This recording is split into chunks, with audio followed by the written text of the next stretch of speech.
جو زخمی افراد ہیں اور عملے کے وہ لوگ، سٹاف کے وہ لوگ جو کہ اس دن زخمی ہوئے تھے 9 مئی اور 10 مئی کو، اس دوران وہ بھی موجود ہیں. کچھ زخمی جن سے بات چیت کر رہے ہیں اس وقت وزیر اعظم شہباز شریف، اور فردن ان کی طبیعت بھی دریافت کر رہے ہیں. مناظر آپ دیکھ سکتے ہیں، وزیر اعظم شہباز شریف جو کہ ریڈیو پاکستان پشاور کا دورہ کرنے کے لیے آج پہنچے ہیں، اور بلڈنگ کا بھی انہوں نے پوری طریقے سے جائزہ لیا، جس میں 4 منزلہ بلڈنگ کو بھی نقصان پہنچا. اور بتایا جا رہا ہے کہ بلوائیوں کی جانب سے، شرپسندوں کی جانب سے 10 مئی کو ایک دفعہ پھر سے منظم طریقے سے حملہ کیا گیا. پیٹرول اور ڈنڈے ان کے ہاتھوں میں تھے، جس کے بعد یہاں پر جو سٹاف موجود تھا انہوں نے ان کو روکنے کی کوشش کی، جس اسنا میں یہ لوگ زخمی بھی ہوئے. یہ مناظر آپ دیکھ سکتے ہیں، سٹاف کے کچھ لوگ یہاں پر زخمی حالت میں بھی موجود ہیں جن سے دریافت کی جا رہی ہے ان کی طبیعت. وزیر اعظم شہباز شریف نے ان سے بات چیت بھی کی ہے، اور اس کے علاوہ یہ بھی بتایا جا رہا ہے کہ کچھ زخمی ایسے بھی ہیں جو کہ ہسپتالوں میں ہیں. اس سے قبل جنرل مینیجر ریڈیو پاکستان کو کیز بھی دی گئیں وزیر اعظم شہباز شریف کی جانب سے، اور کچھ دیر پہلے وزیر اعظم شہباز شریف کو اس دن کے حوالے سے بریفنگ بھی دی جا رہی تھی. اس موقع پر بتایا گیا کہ 9 مئی اور 10 مئی کو شرپسندوں کی جانب سے ریڈیو پاکستان پر حملہ کیا گیا. ریڈیو کے موجد مارکونی نے پہلا ٹرانسمیٹر خیبر پختونخوا کو تحفہ دیا تھا اور خود نصب کیا تھا. بسم اللہ الرحمن الرحیم. گورنر کے پی جناب غلام علی صاحب، وزیر اعلیٰ کے پی جناب اعظم خان صاحب،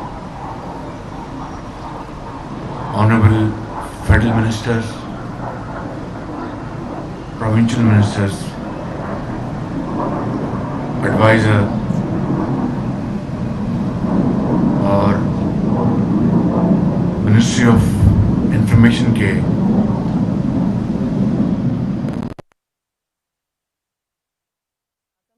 شریف ابھی اس تقریب سے خطاب کر رہے ہیں. کچھ دیر پہلے انہیں بریفنگ دیتے ہوئے اس 9 مئی اور 10 مئی کے واقعات کے بارے میں بتایا جا رہا تھا. بہت دکھی ہیں یہاں پر ریڈیو پاکستان کی جو عمارت ہے وہاں پہ آ کے. یہ وہ تاریخی عمارت ہے جہاں پر پاکستان بننے سے پہلے ریڈیو کا نظام موجود تھا، اور یہیں سے لاہور سے بھی، پشاور سے بھی 13 اور 14 اگست 1947 کو پاکستان کی آزادی کی صدائیں بلند ہوئیں، اور پوری دنیا کو اس تاریخی سینٹر سے بتایا گیا کہ پاکستان الحمدللہ مارز وجود میں آ چکا ہے. حضرت قائد اعظم کی عظیم تحریک کے نتیجے میں اور لاکھوں مسلمانوں کی قربانیوں کے نتیجے میں. میں سمجھتا ہوں کہ 9 مئی اور 10 مئی کے دوران جو دلخراش واقعات رونما ہوئے، اس نے پاکستان میں بسنے والے 23 کروڑ عوام کو شدید دلی صدمہ پہنچایا، اور غم اور غصے کی ایک شدید لہر پورے پاکستان میں آنن فانن اس کی لہریں پھیل گئیں.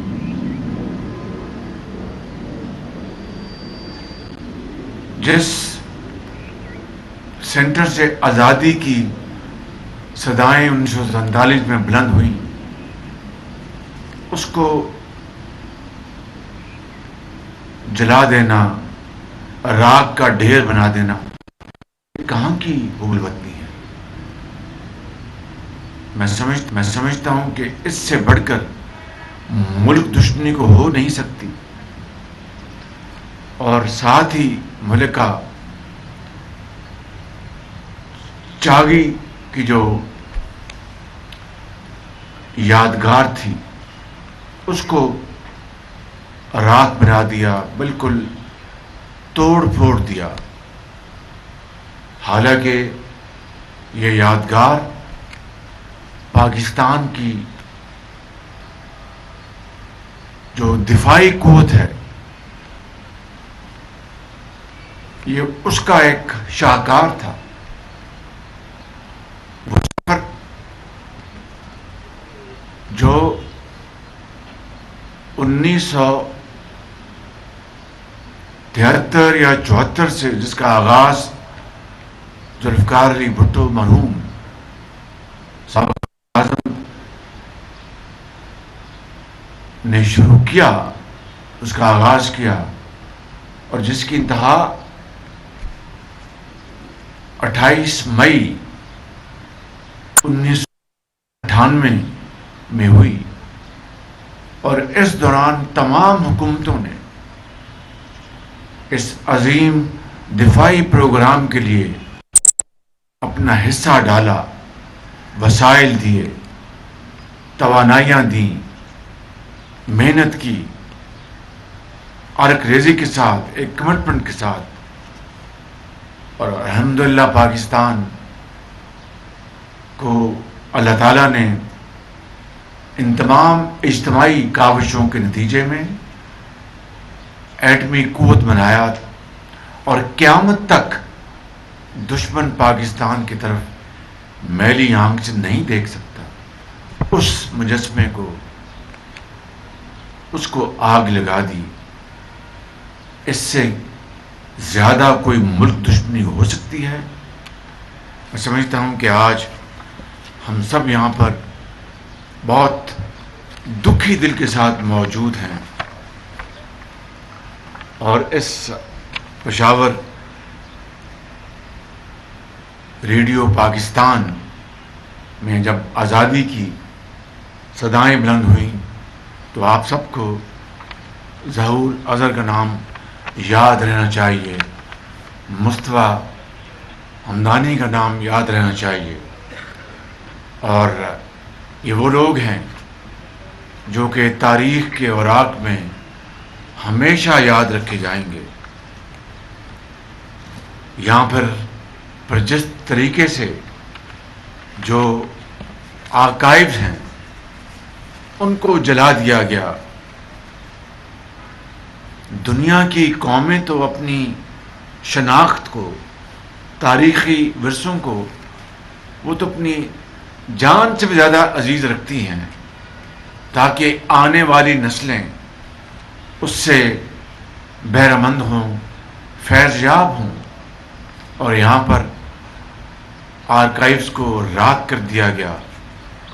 کاش کہ وہ ڈیجیٹائز ہو چکی ہوتی، لیکن وقت نے ساتھ نہیں دیا.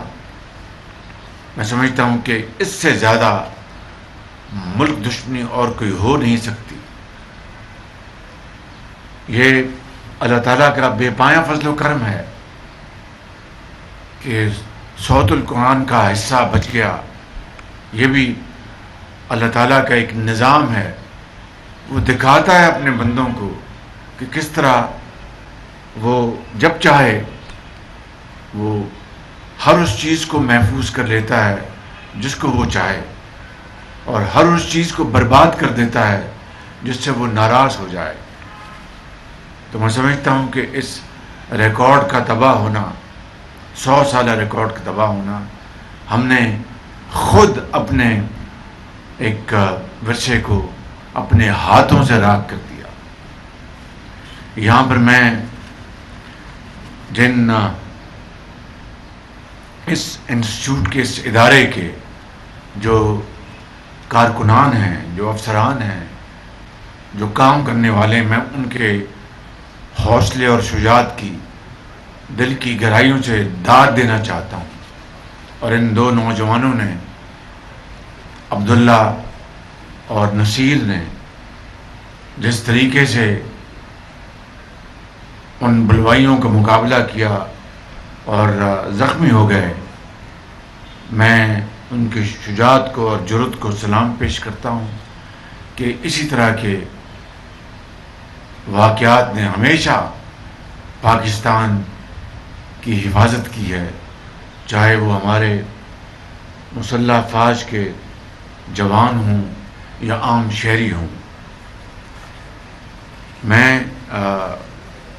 یہاں پہ مجھے انہوں نے بتایا کہ اپریل اور مئی کی ان کو تنخواہیں ان کو نہیں مل سکی مئی کی، تو میں فی الفور ان کی تنخواہوں کی ادائیگی کا اعلان کرتا ہوں، اور میں شکر گزار ہوں وزیر خزانہ کا کہ جنہوں نے یہ مجھے فرمایا کہ آج ہی اس کا وہ بندوبست کر دیں گے، اور انشاءاللہ یہ فنڈز وزارت اطلاعات کے ذریعے آپ کو انشاءاللہ اگلے 48 گھنٹے میں انشاءاللہ یہاں پر پہنچ جائیں گے، تاکہ آپ کی مئی کی تنخواہیں آپ کو مل جائیں۔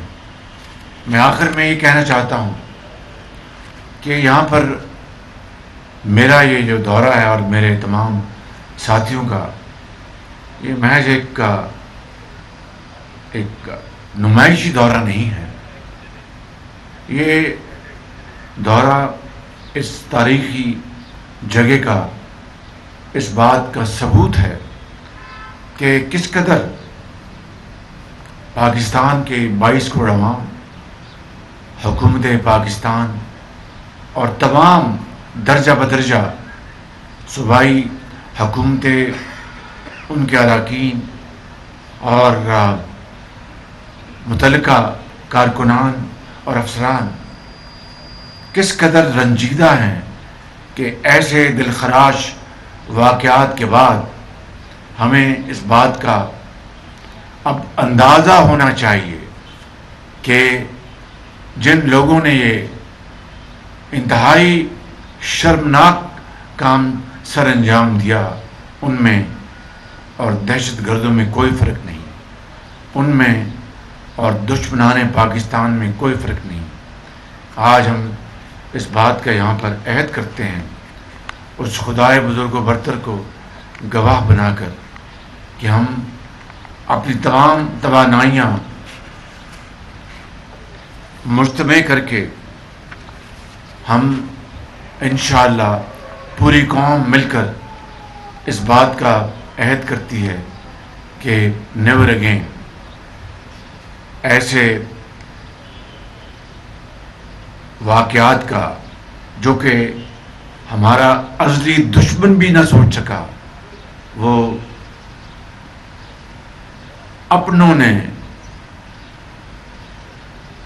دشمن بن کر، دہشت گرد بن کر یہ واقعات جو انہوں نے سر انجام دیے ہیں، قانون اور آئین کے مطابق ان کو ضرور سزا ملے گی، تاکہ قیامت تک کوئی دوبارہ اس طرح کی جرأت نہ کر سکے۔